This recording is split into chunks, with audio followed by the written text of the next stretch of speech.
Si vous voulez croiser Pierre Iquillard, tentez le Boulodrome. Depuis qu'il a rangé ses gants, ses crampons, c'est son terrain de prédilection. Une passion née. En Corse, ah ben voilà. Non, mais c'est vrai que en Corse, c'est le sport national. Donc, quand j'avais quelques après-midi de libre, on n'avait pas entraînement. Sur la place Saint-Nicolas, c'est la grande place de Bastia. Et tous les joueurs venaient jouer là. Donc, j'ai pris goût et j'ai commencé à jouer comme ça.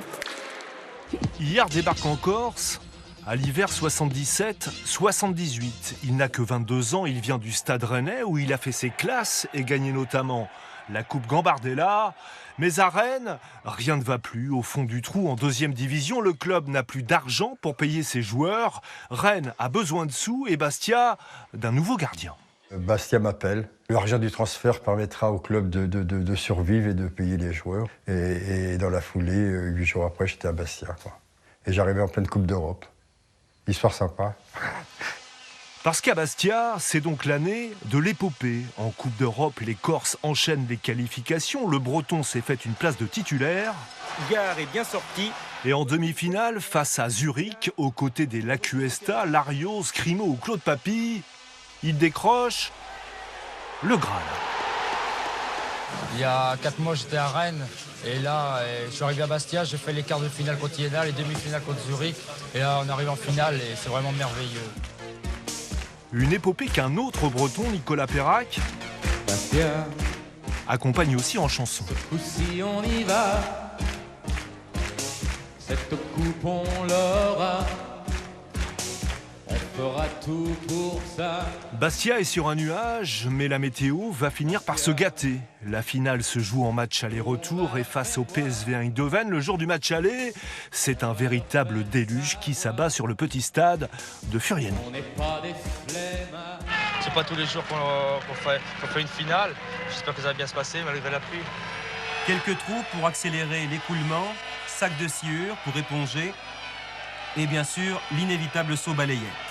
Le terrain est totalement impraticable, mais pour monsieur l'arbitre, pas de problème. Le match aura bien lieu. Quand on voit ça, on dit comment ils ont pu accepter qu'on puisse jouer, quoi. Bastia, Sur ce qu'il reste de la pelouse de Furiani, Iquillard va réussir à surnager, mais Bastia devra se contenter d'un match nul 0-0 avant de sombrer au match retour 3-0. Il y a la déception, perdre une finale Coupe d'Europe, c'est terrible, mais aujourd'hui, c'est une grosse satisfaction parce que tout le monde nous en parle et les gens vivaient que pour ça, que pour le football, ils étaient derrière nous, donc ça c'est ancré en nous, ça. Avec Bastia, Iquillard soulèvera en revanche la Coupe de France. Ah oui, belle sortie de Pierre Iquillard. Avec en 81 une victoire face à l'AS Saint-Étienne de Michel Platini. Il est content, pensez-donc, il était venu de Rennes à Bastia. 6 ans d'île de beauté avant de revenir à Rennes et d'y rester jusqu'à sa fin de carrière. Quant à la Corse, il y retourne souvent. Son fils s'est installé là-bas.